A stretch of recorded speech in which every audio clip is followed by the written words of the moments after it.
Security! Get her out of here! Wait, child, wait! Oh my God! Please, I'm so sorry! I said get out! The Obsidian Lounge was a cathedral of excess, where black marble floors mirrored the amber glow of 1,000 hidden lights. Saskia, the luxury manager, smoothed her raven-black designer dress and adjusted her gold heels. To her, this hotel was a sanctuary for the elite, a place where the air was perfumed with success and the walls were plated in gold. She viewed herself as the high priestess of this temple, and her gaze was a razor, cutting away anything she deemed unworthy of the view. The heavy, gilded doors swung open, and a jarring shadow fell across the pristine marble. A woman entered, her back hunched under the weight of a tattered, grime-streaked brown coat.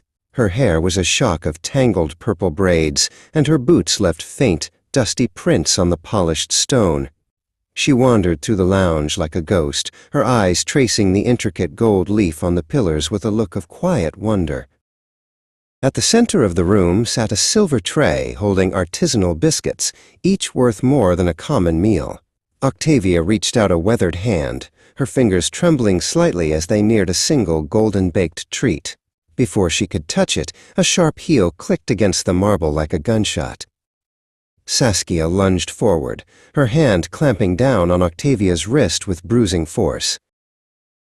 "This is a 5-star establishment, not a charity ward," Saskia hissed, her voice dripping with venom. The camera angle shifted low, making Saskia look like a towering giant over the frail woman. She snatched the biscuit and crushed it in her palm, letting the crumbs fall like dirt onto the old woman's boots. "Your very presence devalues everything I have built here. Get out before I have security throw you into the gutter where you belong." Elara, a junior employee in a simple but elegant beige dress, had been watching from the shadows of the concierge desk. Her heart hammered against her ribs. She knew Saskia's temper was a career killer, but the cruelty was too much to ignore. Elara stepped into the light, her voice soft but unwavering. "Please, Saskia. There is no need for this. She is just a hungry woman." "Back to your station, Elara, unless you want to be unemployed by sunset," Saskia snapped. Ignoring the threat, Elara turned to Octavia. She didn't see a vagrant. She saw a human being with eyes that held a strange, ancient depth. Elara gently took the woman's other hand, guiding her toward a plush velvet armchair near the golden pillars. "Sit here, ma'am. You are safe." Elara returned moments later with a crystal glass of water and a fresh plate of food. As she offered them to Octavia, Saskia marched over, her face flushed with rage.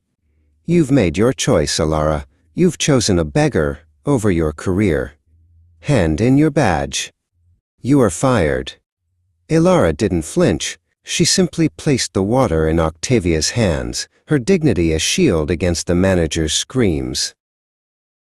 Suddenly, the room went cold. Octavia stood up, and the slouch in her shoulders vanished. She reached for the collar of her tattered coat and tore it away in one fluid, cinematic motion. Beneath the rags was a shimmering, floor-length black silk gown and a necklace of diamonds that caught the light like a supernova. Her purple hair, once messy, now seemed like a crown of regal color. "The audit is over," Octavia said, her voice echoing through the lounge with the power of a thunderclap. She looked at Saskia, who had turned a ghostly shade of white. "I am Octavia Vane, the owner of this empire.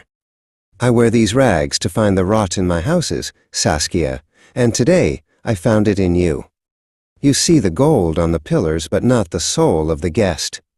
You are dismissed. Security will escort you out." Octavia turned to Elara, her expression melting into a look of profound respect. The owner reached out and placed a hand on the girl's shoulder. "Wealth can buy marble and gold, Elara, but it cannot buy the grace you showed today.